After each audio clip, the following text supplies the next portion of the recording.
karena ada baca. Contoh gampang begini, saya tuh sering ketemu orang-orang khusyuk yang tidak ngaji. Gus, itu gimana orang-orang sholat pakai baju merah? Tak tunjukkan di Bukhari, babus sholat fis saubil ahmar.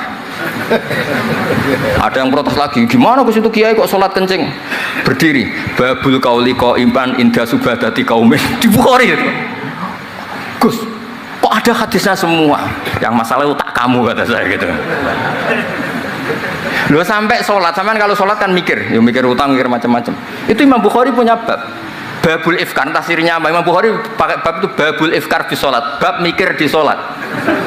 Itu dalilnya lucu, Beb Husain.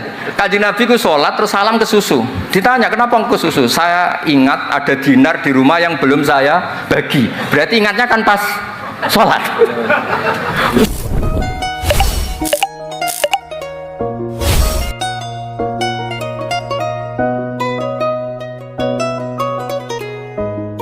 Assalamualaikum warahmatullahi wabarakatuh. Bismillahirrahmanirrahim. Alhamdulillahirabbil alamin. Wassalatu wassalamu ala asyrofil mursalin sayyidina maulana Muhammadin wa ala alihi washabihi ajmain. Amma ba'du. Sederenge kula takzim teng para sing rawuh. Dongaaken Sayyid Muhammad Ikhlas, muridé mau cerita sangu mbek Rabi. Wis dongakno Sayyid Muhammad legowo, di murid sing cerita Rabi mbek sangu mbek nyindir Gus Raub. Ingkang kula hormati niki wonten Gus Raub, wonten Habib Husain, Habib Syafi Abud, wonten Habib Soleh Al-Kafs dan ingkang kula hormati. Kula berpikir begini nggih. Kula ikrar nggih. Kula tak sering bahasa Indonesia mawon. Kula seikrar-ikrarnya yang diceritakan para saksi tadi, murid-murid beliau adalah benar. Sebab itu kula ikut bersaksi yang membela jenengan sehingga menangi Sayyid Muhammad. Ya ora duwe wajah ganteng kok Sayyid Muhammad. Tapi banggalah nanti mau jenengan mlebu swarga dimodifikasi pun ganteng kowe. Oke, wonten cerita ngeten Habib Husain, wonten orang tanya, Gus kenapa Nabi itu kok ganteng, wali kok ganteng? Sing jawab ya lucu. Kok Nabi mesti mlebu swarga, dadi ngrubahi ra akeh-akeh. Dadi mulane sing rapati ganteng kudu ngibadahe sing tenanan karena mlebokno swarga wong ra ganteng ku butuh ekstra salon nih malaikat. Nah niku. Begini Pak Hasan, ini tonggo kula sering ngaji teng Bojonegoro, terus piyambake nggih sakjane ra di rival kalian kula. Begini Pak Hasan, tadi kata Mas Lutfi itu pengganti dari nama sinten Hisam nih. Syihab. Itu begini nggih. Ada cerita dan ini semua yang tidak menangis Sayyid Muhammad kedah senang. Karena hadhil millah atau hadatin ini milik yang menyaksikan Rasulullah SAW juga yang tidak menyaksikan. Ini pokoknya kalau bela mayoritas, secara pemilu mesti menang kulo karena ini mayoritas. Rasulullah itu begitu mencintai dan begitu rindu sama ikhwani. Mereka kata sahabat, saya ini ikhwanu kayak Rasulullah. Enggak, antum ashabi, kamu itu sahabat saya. Ikhwani adalah man amanabi walam yaroni. Mereka iman sama saya padahal tidak ngerti. Itu hebat luar biasa. Wong ndak ngerti kok iman. Wong ora tau disangoni Sayyid Muhammad kok seneng. Loh, itu hebat. Lah nek sing biasa disangoni untuk bojo kan seneng wajar. Nggih setuju nggih? Mboten niki kan argumentasi ilmiah. Saya ini lho niki seksine Gus Rob. Saya ini di antara muridnya Mbah Mun yang kompetitor ilmiahnya baik, termasuk kategori A.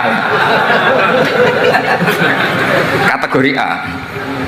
Masalah ilmiah loh. Nah, masalah ubudiyah kalau biasa. Tapi biasa saya itu berkah. Nabi itu nggak pernah negur orang yang ibadahnya biasa-biasa saja. Yang ditegur adalah yang ibadahnya berlebihan. Itu Abdullah bin Amr bin As. Ngertas sampai? Yang ditegur sama yang nggak ditegur itu baik mana? Yang nggak ditegur. Nabi itu tidak pernah negur orang yang ngimami pakai kulhu, tapi pakai Baqarah ditegur. Soalnya aku lagi partai kaum du'afan nih, mana suara sati lebonati, tapi ini hak nih. Sehingga dalam banyak cerita dan ini disepakati banyak ulama. Uwais Al-Qarni itu lam yaltaqi Rasulullah sallallahu alaihi wasallam. Walam yarahu. Hampir semua riwayat bilang Uwais Al-Qarni itu tidak melihat Rasulullah. Beliau tuh sering nangis karena tetangga-tetangganya sudah sowan Rasulullah dan tentu mereka menjadi sahabat karena sudah sowan Rasulullah. Tapi Uwais Al-Qarni dia ibu mokonge ra karuan. Ditinggal lu ra gelem, mokong cerewet muamuan. Njuk nglayani Uwais Al-Qarni. Uwais Al-Qarni itu lebih berpegangan konstitusi bahwa birrul walidain terutama ibu itu amru Rasulillah. Ummuka. Tapi apa yang terjadi? Uwais Al-Qarni yang tidak pernah sowan Rasulullah digelari khairul qurun Uwais Al-Qarni karena taat ning gone mandate Rasulullah nggih niku khidmah kalian enten ibuke. Padahal boten di zamannya beliau sebetulnya menangi zaman Rasulullah, enggak sowan. Maksud kula Pak Hasan, dadi sing ora roh-roh ya aja terus sampean ngrasa luwih tinggi. Nggih biasa mawon, kabeh iku sementing ikhlas ridane Allah Subhanahu wa taala. Tertuju. Nah niki terus mboten iki masalah konstitusi, soal masalah al-kutub al-mu'allafah. Saya ini tadi kata Gus Raum, saya itu orang mungkin yang tidak mulazim ke Sayyid Muhammad, tapi kata tadi Mas Lutfi, kalau sanad ke Sayyid Alawi saya tentu lewat Mbah Mun. Mbah Mun itu teman akrabnya bapak saya. Dulu ketika beliau mondok di Mekah itu yang nganter mbah saya, mbah kandung saya, namanya Mbah Sidik. Jadi keluarga saya ya pokoknya muamalah terus musohabah semuanya sama keluarganya Gus Raum itu minal ajdad. Ya sampai kadang beda pilihan presiden. Tapi tetap rukun. Karena nganggep itu urusan akidah, ini biasa mawon apa? Biasa. Begini. Niki rungokno tenan. Saya entah berapa kali sampai lupa nyetak kitab, tapi bukan nyetak komersial. Saya lagi bukan komersial. Jadi ini nggak perlu menyinggung siapapun, enggak komersial. Al-Hajju Fadha'il wa Ahkam itu saya nyetak entah berapa kali. Dan semua yang saya kasih Gus Rob itu mesti terus minta dibacakan. Kenapa? Karena semua fikih di Indonesia itu pasti bilang ar-ramyu itu ba'das zawal. Semua takrib, mu'in, i'ana, semuanya pasti ar-ramyu itu ba'das zawal. Kunna natahayyanu fa idza zalati syamsu romaina. Kita ini nunggu zawalu syamsi baru romaina. Ramyu yaumil hadi asyar. Ketika ada peristiwa mu'assim, terowongan Mina, karena jutaan orang ke titik yang sama di jam yang sama. Soal lagi jutaan orang ke titik yang sama di jam yang akhirnya Sayyid Muhammad memberanikan diri fatwa secara terbuka bahwa boleh Romyu qoblas zawal. Mereka mesti komplain, iki kitab apa? Sampai komplain, saya bilang ini yang ngarang putune Kanjeng Nabi. Kabeh bantah. Terus tak dudono takbir dan beliau cara ngendikan masuk akal. Ya, ini sering haji napa mari sakniki haji ya wonten sing bisnis bareng wae sing haji lah niki cerita. Sing haji, sing bisnis haji tenan pokoke haji. Sebetulnya dalam Romyu itu kan boleh nafar awal, berarti selesai tanggal 12, bisa nafar sani sampai tanggal 13. Terus kata Sayyid Muhammad, jika bisa isqatur Romyi yauma salisa asar bil kulliyah, bisa menggugurkan Romyu tanggal 13 bil kulliyah. Fali ayyajuzat takdim min babi aula, apalagi ini sekedar takdimul waktu. Dan beliau bilang di kitab Al-Hajju Fadha'il wa Ahkam, dan tidak yusamma mukhalafatan. Kenapa tidak mukhalafah? Itla ilzama fihi bitasrah, karena Rasulullah tidak mengendikan bahwa ini harus begini. Itu hanya fi'lu.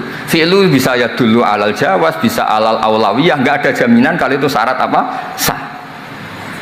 Terus akhirnya orang tuh ayam semua, tenang semua. Berdasar fatwa Sayyid Muhammad yang kita sosialisasikan, saya baca itu berkali-kali.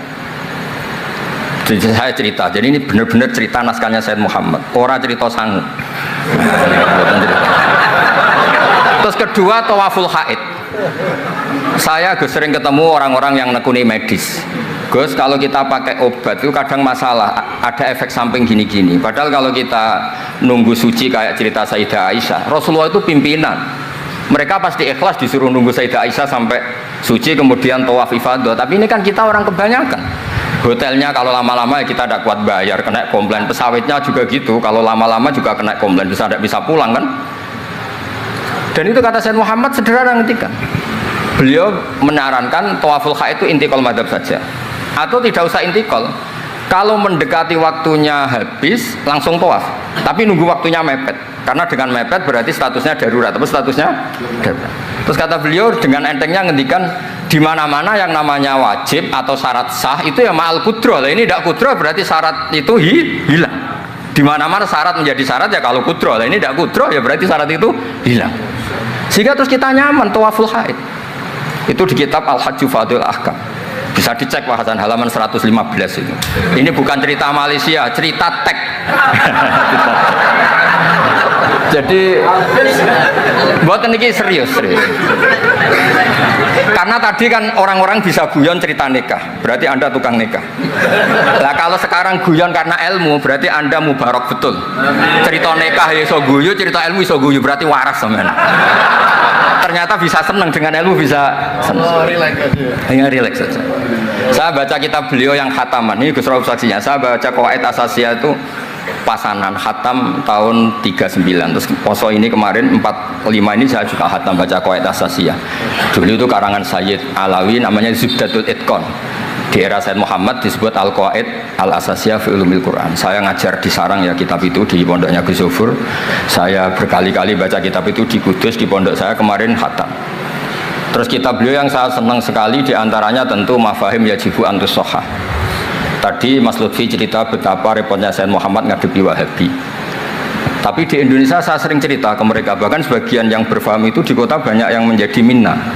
Saya cerita begini, La ilaha illallah itu kalimatun dakhala bihal kafiru al-islama fakaifa bihadil kalimah. Kok terus jadi tukhriju hadil kalimah al-muslima minal islam ilal kufri. Orang tahlilan, orang nyekel patok, orang-orang NU yang khol itu nyekel patok yang la ilaha illallah, la ilaha illallah. Itu kalimat yang orang kafir puluhan tahun menjadi muslim. Masa dengan kalimat yang sama menjadi kafir? Itu logikanya tidak kena. Berarti kalimat ini punya dua status. Ya mukminah memukminkan, juga mukafirah mengkafirkan. Itu kan lucu ini. Dan itu mereka terus menerima. Kayaknya bener Gus Pak, masa kalimat yang 70 orang misalnya kafir dalam waktu 70 tahun itu karena melafatkan satu kalimat itu saja la ilaha illallah Muhammadur Rasulullah langsung menjadi apa? Menjadi muslim atau mukmin. Masa dengan kalimat yang sama hanya karena sambil megang patok terus menjadi apa? Kafir. Kalimat itu kalimat syahadatut tauhid. Makanya saya mohon para muhibbinya Sayyid Muhammad itu harus baca kitabnya. Saya ini bukan niat sombong. Saya baca kitab beliau yang saya takriri sampai khatam itu ya Al-Hajju Fadhil Ahkam. Saya sudah lapah berapa kali saya khatam. Terutama di bab Tawaful Haid sama Amram Qabla Zawal. Terus Mafahim Yajibu Antus Sohah, Qawaid Asasiyah, Mafhumut Tatawur wa Tajdid. Terus yang kitab-kitab paling modern terakhir karangan beliau itu Sirah Nabawiyah, sarahnya Alfiyatus Sirahnya Zain Al-Iraqi, terakhir Mu'alafatus Sayyid Muhammad. Dan saya yang sering juga sinau itu Manhajus Salaf fi Fahmin Nusus. Itu juga termasuk kitab yang sering saya pelajari. Sehingga belajar betul Mas Hasan, boten main-main, belajar betul ya. Maksudnya kalau tidak bisa tak cari di kamus. Kalau nggak bisa semua bukan niat sombong. Pakai sarana saya ini kan bapak saya itu hafal Quran, buyut-buyut saya ini mungkin termasuk orang yang nekuni Quran. Jadi saya kalau nggak paham, ya Allah kita ibadah pantas. Tiang buta Quran ini jenengan terus mau ora paham kita ora pantas gitu. Nah, ya akhirnya paham itu. Nah, dari sekian cerita yang difahami nufus, ini supaya sampean clear ya. Saya mohon semohon-mohonnya, jika jenengan pilihannya berpakaian seperti ini oke lah. Yang berpakaian ala Rasulullah atau ala Arab terserah lah istilahnya, nggih monggo. Tapi yang berpakaian ala Jawa gini, saya masih ingat takbir itu di halaman 423 di Manhajus Salaf fi Fahmin Nusus. Itu beliau ngendikan gini, wa kanat sunnatu Rasulillah sallallahu alaihi wasallam annahu yat'amu ma yajiduhu fi ardi wa yalbasu ma yajiduhu wa yarkab ma yajiduhu mimma abahahu wa famanis ta'mala ma yajiduhu fi ardi fahuwa al-muttabi' lis-sunnah kama annahu hajjal baita min madinati faman hajjal baita min madinati nafsi fahuwa al-muttabi' lis-sunnah wa illam tarkun hadil madinah tilka. Saban cek itu, insya Allah lafadznya itu persis. Bukan karena saya pintar atau cerdas, memang saya tekuni. Aku raiso seneng terus masang foto tok itu tidak bisa, saya tidak jenis seperti itu. Terus seneng ngenang di sangon itu orang iso, saya itu sebenarnya nggak bisa. Tidak bisa, saya tidak jenis itu. Saya itu ya sering dikasih uang Mbah Mun, Gus Rauf saksinya. Tapi ya saya ngenang beliau itu ya kitabnya tak pelajari Al Ulama Nujud, tak baca depan santri saya khatam. Saking senengnya Said bangun ke Said Muhammad sampai beliau punya karangan Maslakut Tanassuk bil ittisalat li Said Muhammad, Maslakut Tanassuk al-Makki fil ittisalat bi Said Muhammad al-Maliki. Saya baca khatam. Saya sampai lupa entah berapa kitabnya Said Muhammad, saya baca khatam dan ada takrirannya. Takriran ini penting karena argumentasinya ilmiah. Misalnya begini, kalau orang ke kuburan kemudian agak diluk, dianggap suratus sajidin li makhlukin, suratus sajidin li makhlukin. Maka kata Said Muhammad kadang jawab ya lucu, berarti orang yang koinnya jatuh, koin duit receh. Kalau saya kan mungkin sudah kaya, uang koin jatuh tidak tak ambil, kalau sampean itu kan masih diambil. Itu kan mesti fisuroti sajid atau fisuroti roke. Lah kalau itu dianggap murtad, semua orang yang ngambil HP-nya jatuh itu semuanya murtad karena ada suratus sujud li makhlukin, apalagi ini makhluknya koin. Nah ini bukan gitu, ini data ya. Maksudnya tak baca di sini karena memang saya profesional. Kalau tapi jangan undang saya, yang berundang saya Gus Rawi itu pun sekali ini perjanjian. Saya ini punya buyut-buyut Habib Husain Ba'bud. Buyut-buyut saya itu tukang uzlah. Jadi saya termasuk kiai yang nggak suka diundang. Paling saya hanya ke Pasuruan karena Kiai Hamid Pasuruan itu sepupunya mbak saya. Ke Gus Rawi karena putranya guru saya. Pernah diundang Gus Kafabi karena agak-agak dipaksa. Mbah Mun itu ngaji di Mbah Karim, berarti jenengan cucu murid. Waduh. Kok pakai ancaman ini? Wah ya sudahlah, saya nurut tuh. Saya nurut, tapi saya bilang begini, saya ini punya pondok Quran, sering deres Quran. Tadi kata Gus Rauf sering deres Quran, sering nyemak Quran. Ya monggo kalau berani menanggung hisab itu. Akhirnya terus pun sekali aja karena resiko juga kan mengganggu orang yang deres itu. Buatan ini buatan ancaman, buatan cerita mawon, buatan saya biasa mawon. Nah ini saya baca beberapa teks yang supaya jenengan ngerti. Ketika Said Muhammad mencintai Imam Malik itu beliau sampai punya karangan Imam Daril Hijrah Malik bin Anas. Saya beri sekian cerita betapa Said Muhammad itu mencintai Imam Malik. Makanya beliau dengan gelar Al-Maliki. Beliau karuan Al-Hasani tapi beliau menyisipkan gelar apa? Al-Maliki. Kenapa?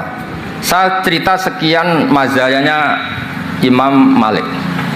Imam Malik itu tidak berpendapat kalau ba'da sholatil asri masuk masjid itu disunatkan sholat, karena bagaimanapun itu waktu ba'dal asri meskipun ada sebab mukorin yaitu masuk masjid. Tapi beliau ada anak kecil, di sini ada takbirnya, ada anak kecil bilang ya syekh kum farka, kamu ini sudah syekh sudah kiai masuk masjid tidak sholat tahiyatul masjid, kum farka. Beliau tidak debat, langsung sholat. Ketika ditanya innahu laisa bimadzhabik, itu tidak madzhab engkau ya Malik. Inni khasyitu an akuna minal ladzina idza qila lahumur ka'u la yarka'u. Kayak apa? Maksudnya Mas Hasan, kalau senang Imam Malik ya ngarang Imam Malik, kalau senang Said Muhammad ya baca kitabnya. Selain cerita dinikahkan dan cerita dikasih uang. Buat niki ganjarannya kata kalau gojlok, mergi jadi jenengan senangnya nana ngomong itu kan ganjaran. Nah sampean takok, lah ono korban nih, kalau tadi ya korban berkali-kali kan. Terus ada lagi cerita tentang Imam Malik itu pernah dimintai orang miskin. Saya minta uangnya. Imam Malik jawab, dohirnya itu tidak Islami. Saya tidak punya uang. Kapan-kapan saja ke saya. Terus kata orang di dekat Imam Malik, lima adalah takulu kama yakulun nas rozaqallah. Kenapa engkau tidak seperti umumnya orang rozaqallah? Enggak jadi. Kata Imam Malik, asyaddu kalimatin ala sa'il. Kalimat terberat bagi sa'il adalah kalimat yang nyimpan roda sa'il. Walau dimna jumlatin, meskipun itu fidinim jumlatin. Terus fa'ana ujillu ismawahi ta'ala an azkurahu liman yakrohu sama'ahu walau dimna jumlatin. Saya ini ingin menyelamatkan nama Allah. Peminta itu paling nggak suka kalau ada kata-kata yang arahnya pokoknya nggak ngasih. Saya ulang lagi, peminta itu paling nggak suka kalau ada kata-kata yang arahnya itu tidak ngasih. Karena peminta ini sudah mangkel, saya menyelamatkan tidak nyebut Allah, nanti Allah jadi korban. Rozaqallah itu Allah kapan? Nyatanya sampai sekarang tidak ngasih rezeki, kan Allah bisa jadi korban kan? Maka beliau nggak mau nyebut Allah. Fa'ana ujillu ismawah, saya menghormati nama Allah, jangan sampai saya sebut di depan orang yang sedang nggak suka Tadi karena ada jawaban yang yufidu raddah. Napa yufidu raddah? Yaitu pokoknya tidak ngasih. Kayak apa orang-orang? Saya ulang lagi ya, jadi ini saya termasuk, insya Allah termasuk kompetitor terbaik, termasuk. Bukan apa-apa ya, karena menurut saya senang orang itu. Saya baca Ikhya itu lupa. Khatam berapa kali itu saya takriri pakai naskah Gus Ra'ub punya. Saya naskah maknanya Mbah Zubair saya punya. Ngaji Mbah Mun, kalau nggak bisa masih pakai kitab Ithaf. Kalau naskahnya beda, saya cari naskah yang lain. Karena saya senang Ikhya, Minhajul Abidin, pokoknya kitab-kitabnya Imam Ghazali. Saya senang kitabnya Mbah Mun, Mbah Zubair, semua. Bukan apa-apa. Takut saya senang ternyata saya yukhalifu madhab. Saya sebagai pembaca maksudnya ya. Korek itu kalau senang ternyata dia yukhalifu madhab karena ada baca. Contoh gampang begini, saya tuh sering ketemu orang-orang khusyuk yang tidak ngaji. Gus itu gimana orang-orang sholat pakai baju merah? Tak tunjukkan di Bukhari, babus sholat fis saubil ahmar. Ada yang protes lagi, gimana Gus itu kiai kok sholat kencing? Berdiri, babul kauli qaiman inda subadati qaumin. Di Bukhari itu. Gus, kok ada hadisnya semua? Yang masalah itu tak kamu kata saya gitu. Loh sampai sholat, sampean kalau sholat kan mikir, ya mikir utang, mikir macam-macam. Itu Imam Bukhari punya bab. Babul ifkar, tasirnya apa? Imam Bukhari pakai bab itu babul ifkar di sholat, bab mikir di sholat. Itu dalilnya lucu Bebusen. Kanjeng Nabi ku sholat terus salam ke susu. Ditanya kenapa ke susu? Saya ingat ada dinar di rumah yang belum saya bagi. Berarti ingatnya kan pas sholat. Sampai ya bedanya Nabi ilingnya barang apik sama orang, tapi kan podo lah dalam bab. Jadi kalau suwon kitab-kitab Sayyid Muhammad yang jadi makhrajan hasanan lihadil ummah itu harus kita bela mati-matian. Misalnya begini, Ataqah Somadiyah, mungkin di Jawa Timur disebut Ataqah Kubro, yang baca kulhu beberapa kali, yang katanya bapaknya terus masuk surga itu. Itu kan kalau di kampung saya Gus, kalau ada baca gitu yang selain anaknya tak dah kamu tidak usah serius ramlah di bapak. Oh anaknya tenang-tenang. Pernah ada orang ngundang saya, Gus ngocok Ataqah Kubro Gus. Anaknya mau nggak manggon, monggo pinar, saya pulang. Kenapa Gus pulang? Karena anaknya ramoco wong liya bukan moco sembrono gak bener. Sing ana ning hadis awaladin sholihin yatullah, ra ono au kiyayin sholihin yatullah gak bener. Langsung Gus jenengan ngawur e dalil. Aku ora ngawur pancen aku wong alim, mesti roh tenan. Sing ana ning hadis awaladin sholeh, ora au kiyayin soleh. Jadi anak itu penting, malah mau enggak makan atau berokokan, monggo. Semenjak itu kalau orang undang saya enggak berani kalau enggak khusyuk moco. Takut saya pulang. Lah misalnya yang undang bagakno nyangoni saya, sugih saya.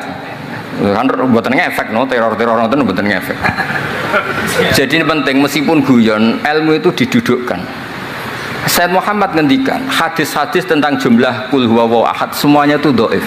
Saya pernah ngaji itu di Kudus cerita gini, alhamdulillah kok dhaif. Hadis tentang jumlah la ilaha illallah yang banyak itu alhamdulillah juga dhaif. Karena kalau itu syarat sahnya harus banyak, berarti begini, mangqala la ilaha illallah mi'ata marrah lagi dakhalal jannah. Berhubung enggak ada jumlah mi'ata marrah, satu pun sudah dakhalal jannah. Kul huwallahu ahad juga sama, di riwayat Bukhari jelas. Ada orang kalau ngimami baca kulhu ditanya, kenapa engkau baca kulhu? Li'annaha sifatur rahman, fa ana uhibbu an aqra'a biha. Kata Nabi apa? Jibril datang, akhbir ya Muhammad, annallaha yuhibbu bi hubbihi qul huwallahu ahad. Dan semua riwayat kadang hanya bilang hubbuka iyyaha adkhalakal jannah. Dan enggak ada riwayat hubbuka iyyaha wa qira'atuka alfa marra wa alfa marra lagi dakhalal. Kalau ada riwayat itu innalillahi wa inna ilaihi raji'un. Kita punya masalah besar karena kita nggak kuat baca lama-lama itu udah kuat. Artinya gini, kita harus menjadikan kitabnya Sayyid Muhammad ketika menvonis hadis-hadis yang jumlahnya besar tadi. La ilaha illallah jumlah. Soal kamu lakukan tetap baik, kita sepakat itu baik. Tapi jangan jadi aturan hukum.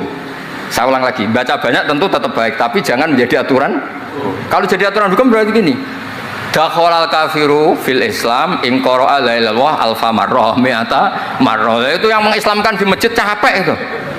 Karena nunggu alfa marrah. Jadi saya mohon karena agama ini yuridu wa bikumul yusra, agama ini Allah inginnya itu mudah. Buistu bil hanifiyatis samha, semuanya itu mudah. Tapi jangan tahawun ya. Jadi kalau suwon Tadi alhamdulillah sudah diduga saya 20 menit karena memang saya ini tidak bisa pidato. Saya kalau ngaji di rumah ini Gus Rob saksinya. Saya ngaji biasa 4 jam, 3 jam biasa ngaji. Ngaji ada kitabnya, saya baca Jalalain, pinggirnya ada Sofi, ada Futuhat Ilahiyah, kadang ada Tobari, itu kuat. Kenapa saya kuat 3 jam kalau ngaji? Saya ini pecinta umatnya Rasulullah SAW. Umat itu tidak boleh hanya mendengar kata-kata seorang bahak, nggak boleh. Harus mendengar kaifa qala Tobari, wa kaifa qala Al-Baidawi, wa kaifa qala Shahibus Shafi, wa kaifa qala Imamun Syafi'i. Saking hormat saya. Cuma saya nyampaikan pancen rilek guyon karena itu wasiatnya Bapak. Hak kena ngaji guyon. Nah, iku wong bingung kabeh sing ngaji-ngaji. Jadi, nggih ngoten mawon. Assalamualaikum warahmatullahi wabarakatuh.